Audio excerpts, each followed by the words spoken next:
These were ahead of you.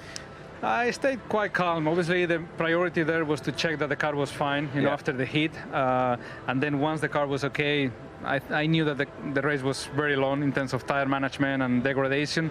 But obviously, it was far from ideal when you have to overtake so many cars. Sure. Speaking of overtaking, this was the first one of the great overtakes we saw, the fight on lap 37 with Lewis in front of you. Now, I heard you on the radio saying, you know, we should have gone longer. Why did we pit? I'll just stop it there so we can talk about that. Yeah.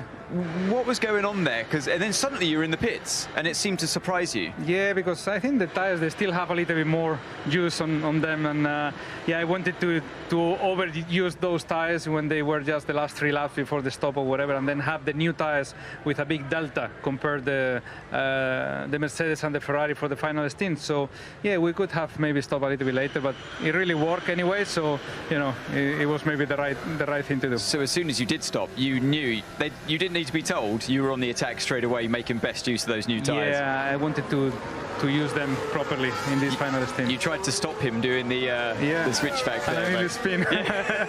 So, which we have on the onboard actually. Afterwards that move, you had a full-on opposite lock moment. Yeah, I saw that he was coming on the inside, so I tried to be very tight, and at one point, I have to use the full lock. What happened there with it? Was that still in slowing down, or was that trying to get on power where you had the snap? I think it's still slowing down. I still need to get used to the power assistant and things on this car. It's a little bit different. I was going to ask you, how does it... Alpine. So it caught me by surprise, to be honest.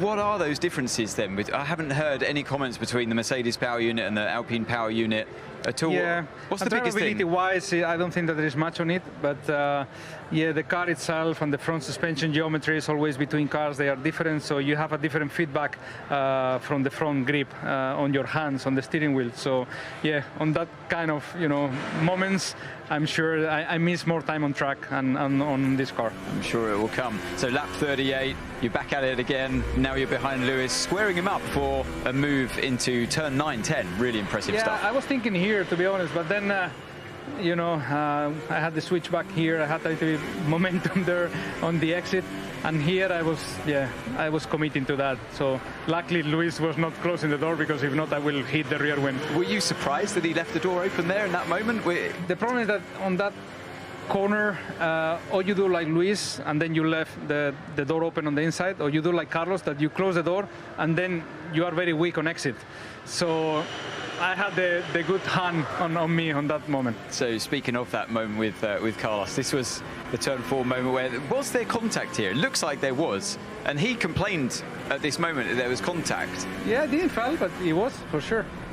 Yeah. You didn't feel that? No, I didn't feel that. And so lucky again they must build this car super strong in Silverstone. It's survived 2 incidents and no damage. It's a British technology, and we are very proud so far. I knew you'd have a good comment there. So this was exactly, yeah, defending on the inside. If you defend on the inside, then you are very weak here on the exit. So yeah, I think. Yeah, I mean, I had more pace and better tires, so they could not stop me for that long. I mean, it must have felt so good to overtake a Ferrari on track, on merit as well. That was pure speed, nothing to do with getting lucky in safety cars or anything. This podium and this performance feels good, because it was on merit. I think the last few occasions that I was competitive, like Canada last year, it was a wet qualifying. There were always special circumstances, but we were very strong on testing, very strong on the free practice, and now strong on the race as well. So, it feels very proud to be part of this organization right now. This is just the starting point, a starting car. We changed concept, so it's a new philosophy of the car that we still need to find a lot more performance in the next coming months. Keep it going. Thank you so much. Great job. Thank you, mate. Yeah, happy Fernando is a fast Fernando, mind you, and angry Fernando is also a fast Fernando. So great effort by him. Let's just wrap things up quickly.